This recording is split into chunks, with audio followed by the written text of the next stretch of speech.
El hipotálamo, que ya lo hemos visto varias veces en neuro, ¿no es cierto? Que es parte del diencéfalo, ¿no? Justamente debajo del tálamo, ¿no? Ubicaciones en la lámina pues terminal, ¿no? Están los cuerpos mamilares, como ustedes lo recuerdan, ¿no? Forma también, como ustedes seguramente lo recuerdan, las paredes y el piso del tercer ventrículo, ¿no? El tercer ventrículo, ¿no? Cuando estamos justamente llegando al medio del hipotálamo, vamos a encontrar la famosa eminencia media, ¿no? Y a partir de allí, ¿no? Terminarán una serie de axones, de neuronas hipotalámicas, ¿no? Que van a permitir controlar la hipófisis anterior, ¿no? Y vamos a tener, ¿cierto? Una unidad hipotalámica hipoficiaria que va a regular, como ustedes lo están viendo, las funciones de las glándulas suprarrenales, de las tiroideas, de las funciones reproductoras, el crecimiento, inclusive producción y eyección de leche, y también, ¿por qué no recordarles?, la regulación osmótica.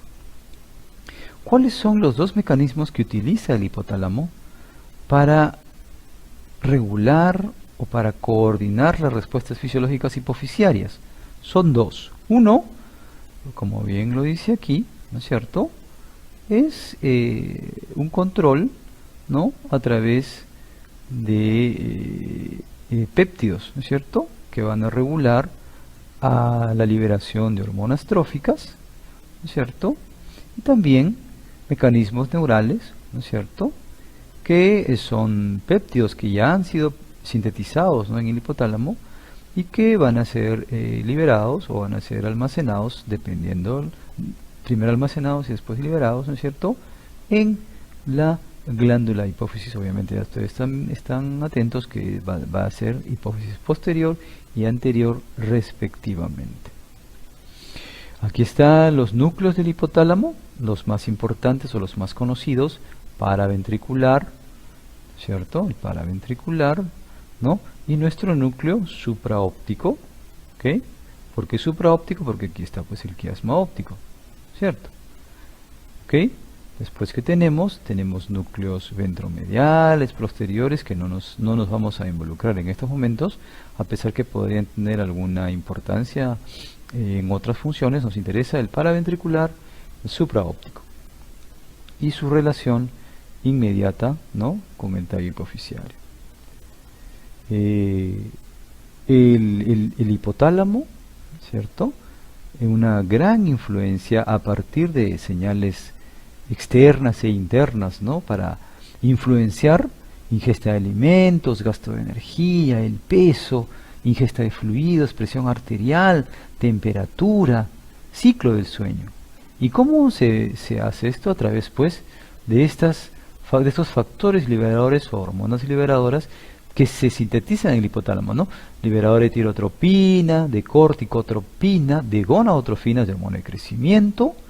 Aquí mismo en el mismo hipotálamo tenemos a la inhibidora de la hormona de crecimiento, o la somatostatina, el factor inhibidor de prolactina, o la famosísima dopamina, ¿no?, la hormona liberadora de prolactina, y también tenemos otras dos hormonas. Todo esto anterior obviamente es de la hipófisis anterior, y estas dos, la ADH y la oxitocina, ¿no?, también conocida la ADH como antidiurética, arginina vasopresina, o la misma vasopresina, que serán aquellas hormonas que se encuentran o que están ubicadas en nuestro hipotálamo posterior.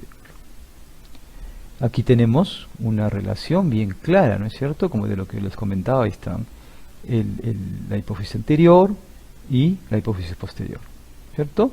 La oxitocina, ¿no?, y la arginina vasopresina, balance de agua, y la oxitocina para parto, lactancia, y las demás que hemos denominado o hemos nombrado hace un poco, ACTH, GH, ¿no?, para producir metabolismo, crecimiento, reproducción, lactancia y respuesta al estrés. Una vez entonces que los factores liberadores mencionados antes del hipotálamo hacen su acción, van a producir estas hormonas, y se nota aquí claramente la íntima relación entre hipotálamo y hipófisis, o también conocido como pituitaria. ¿Cómo se da un poquito, avanzando un poquito más, ¿no? ¿Cuál es el mecanismo un poco más preciso para esta regulación? Es que tenemos dos tipos de células, ¿no?, las magnocelulares y las parvicelulares.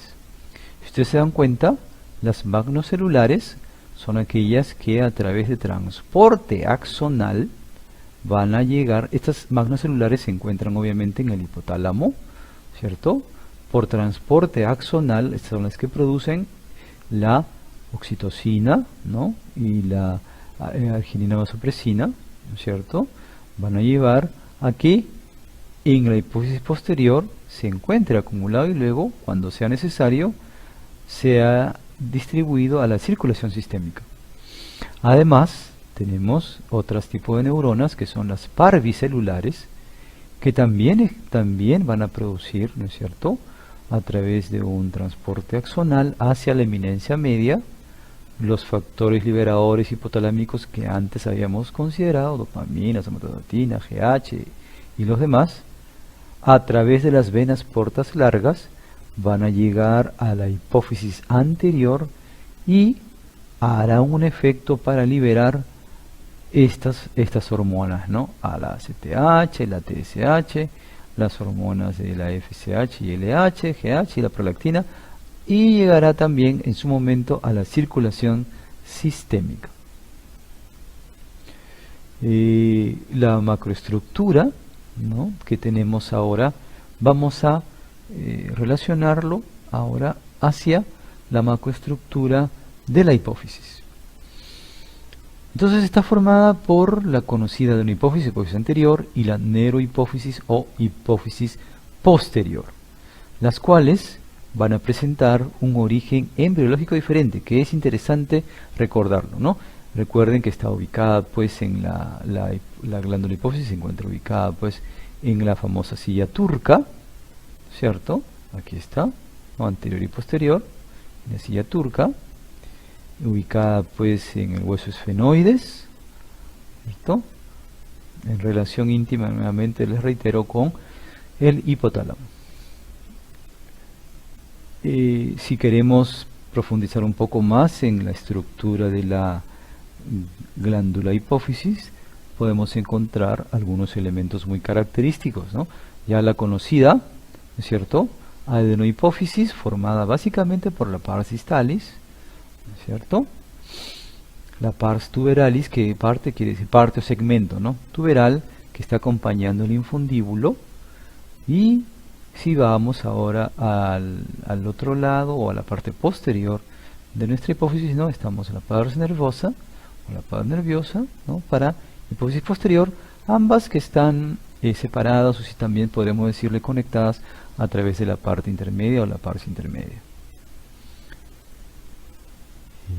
Tres divisiones, ¿no?, en la hipófisis: pars distal, pars tuberal y parte intermedia, ¿no? Principal componente glandular será la pars distal. En la parte tuberal no hay secreciones que sean funcionales, ¿no?, aunque se han encontrado algunos factores liberadores, quizás incluso algunos comentan que podría en este lado haber células que regulen la función hipofisiaria, pero eso no está determinado. Lo mismo en la parte intermedia, ¿no?, que tiene una cubierta y que va a dar lugar, ¿no?, a algunas hormonas, pero que no tienen mayor importancia. En la neurohipófisis, por otro lado, dos partes, ¿no?, dos segmentos, ¿no?, la parte nerviosa, que es la parte más importante, y el infundíbulo, que como ustedes están viendo tiene dos estructuras: la eminencia media, que estábamos hablando que era una extensión, ¿no?, central del hipotálamo, y la prolongación del infundíbulo o el propio tallo. Entonces, partes de la macroestructura de la adenohipófisis y de la neurohipófisis. Una gráfica para volver a reiterarles lo mismo, ¿no es cierto? Sin embargo, ya estamos aquí dando un zoom o una ampliación a una zona intermedia, ¿no?, entre la hipófisis posterior y la adenohipófisis o hipófisis anterior y la pars intermedia. Como bien lo indica aquí, ¿no?, secreta MSH, ¿no? Sin embargo, todavía no se le ha encontrado o no se considera como una producción que sea clínicamente significativa. Otras, y por otro lado, ¿no?, vean ustedes la característica, ¿no?, histológica ya de la adenohipófisis de la pars distalis, donde se ve mucha coloración, ¿no es cierto?, oxíntica, ¿no? Ustedes están viendo, ¿no? Mucha coloración rojiza, ¿no es cierto? Que va a dar lugar a determinadas características que es lo que vamos a considerar en un momento más. ¿Ok? Muy bien. Aquí tenemos, ¿no?, la macroestructura, pero ya no específicamente de los lóbulos, sino aquí estamos adicionando, incluyendo lo que corresponde a la irrigación. Tenemos tres arterias principales, pero sobre todo dos. La arteria hipofisiaria superior, ¿no? O estas son ramas obviamente de la carótida interna, y la arteria hipofisiaria superior, como ustedes pueden ver claramente, ¿no?, es la que va a dar irrigación a la pars tuberalis, a la distal del infundíbulo, y la arteria hipofisiaria inferior, ¿no?, que es la principal para irrigar o para darle sangre a la pars nerviosa, ¿no?, o la hipófisis posterior, junto con la arteria hipofisiaria media, que no figura en esta gráfica porque es poca su contribución, y también en algunos textos van a encontrar que la misma arteria hipofisiaria, como ustedes pueden ver, ¿no?, la misma arteria hipofisiaria superior también da un poco de irrigación a la posterior. Entonces es interesante reconocer esto. ¿Qué más tenemos además de estas arterias? Tenemos además venas portas, ¿no?, venas portas, y como ustedes pueden ver, ¿no es cierto?, están ubicadas, ¿no?, en la zona distal, ¿no es cierto?, muy cercano a la eminencia media, muy cercanos al infundíbulo, y hacia dónde va a drenar, importante dato, muy importante el dato, hacia dónde es que drena todo el retorno venoso de la hipófisis hacia el seno cavernoso. La sangre de la arteria hipofisiaria anterior o de las hipófisis anterior y posterior drena los senos cavernosos, luego a la vena yugular interna, obviamente, y a la circulación venosa sistémica. Ustedes pueden ver algo interesante, ¿no? Venas porta o sistemas porta, como dice aquí. ¿Qué es un sistema porta? Un sistema porta es aquel que está relacionando, miren, o uniendo dos lechos vasculares. Dos lechos vasculares, ¿ok? Dos lechos vasculares. Este sistema porta, ¿no?, es muy importante porque nos va a permitir realizar o mantener, ¿no es cierto?, una íntima comunicación, y además nos va a permitir transportar una serie de sustancias que lo vamos a revisar, ¿no es cierto?, en un momento más. Antes de entrar a lo que es la microestructura, podemos ir regresando, ¿no es cierto? Entonces, ¿cómo se entiende esto? La arteria hipofisiaria superior va a dar lugar a un plexo capilar primario, que como ustedes pueden ver se encuentra en la eminencia media.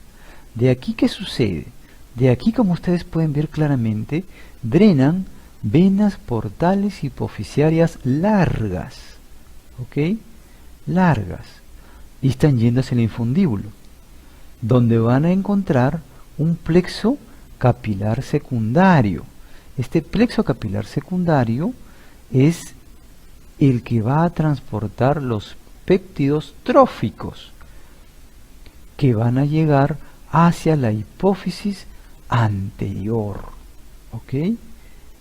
Y en estos plexos secundarios que están en la adenohipófisis son capilares fenestrados que fácilmente interactúan con las células que van a tener receptores específicos asociados a proteína G, que van a activar las cascadas intracelulares que producirán la liberación respectiva de las hormonas. ¿Ok? Entonces estas son las venas hipofisiarias, ¿no?, portales, porta larga. Como les reitero, unen dos sistemas capilares o dos redes capilares. Luego tenemos la microestructura de la hipófisis. La adenohipófisis, de una manera muy interesante, ¿no?, compuesta por nidos de células epiteliales que pueden contener hasta 5 poblaciones celulares, ¿no?, poblaciones de GAH, ¿no?, poblaciones de prolactina, y como ustedes pueden ver aquí su función, la de GH obviamente crecimiento, la de prolactina producción de leche, las células por ejemplo para producir hormona tiroidea, las que van a dar lugar a la ACTH, a la corticotropina, y aquellas también que nos van a dar lugar a la FSH y a la LH. Entonces estos son las principales poblaciones celulares que se encuentran en nuestros nidos de células, ¿cierto? De células epiteliales, en nuestros nidos de la hipófisis. La proporción, como ustedes pueden ver, la mayor parte somatotrofos, o sea, para producir la hormona de crecimiento, la mayor parte, miren. Luego, una parte un poco menor, ¿no? Los mamotrofos para producir la prolactina. Seguidamente estarán los corticotropos, las células corticotrópicas o las células gonadotropas. Y en último lugar, los tirotropos, ¿no? Para producir la tirotropina. Entonces esto es una representación muy interesante de las porciones, la cantidad de células que encontramos en cada uno de estos nidos. Una vez que hemos descrito el hipotálamo, hemos descrito a la hipófisis, hemos descrito la irrigación de la hipófisis y estamos ahora describiendo la histología, podemos avanzar hacia la embriología. Y la embriología de la hipófisis es muy interesante porque proviene, ¿no?, de dos estructuras, ¿no es cierto? De dos estructuras. Como ustedes pueden ver, ¿no?, se va a generar en el diencéfalo una evaginación. Y esta evaginación es conocida como el infundíbulo. Este infundíbulo por su lado y por otro lado la bolsa de Rathke, que es una evaginación de la famosa cavidad bucal primitiva o también conocida como estomodeo. Si se dan cuenta, ambos son del ectodermo, pero uno es ectodermo neural y otro es ectodermo oral. Entonces, ¿qué es lo que va a suceder? La bolsa de Rathke debe adelgazarse en su base. Eso quiere decir que esto, al adelgazarse, se va a cada vez disminuir la integración entre esta bolsa de Rathke y el ectodermo oral, para desaparecer en un momento, en la sexta semana aproximadamente, va a desaparecer, ¿okay?, esta conexión. ¿Para qué? Para juntarse o para unirse con lo que era el antiguo infundíbulo, ¿ok?, y dar lugar a las pars tuberalis, a la pars distalis, la pars intermedia y la pars nervosa, que son las partes que van a conformar la hipófisis en el adulto, ¿no?, a partir de la semana 16, que ya tenemos esto terminado, ¿no?, completamente, aunque la semana 10 ya está diferenciado, pero a partir de la 16 ya tenemos una función completa, ¿no? Entonces se forma el tallo, se forma la parte intermedia, ¿no?, la hipófisis, y se va a formar por desarrollo, ¿no?, de la parte nerviosa, el tallo infundibular y la eminencia media.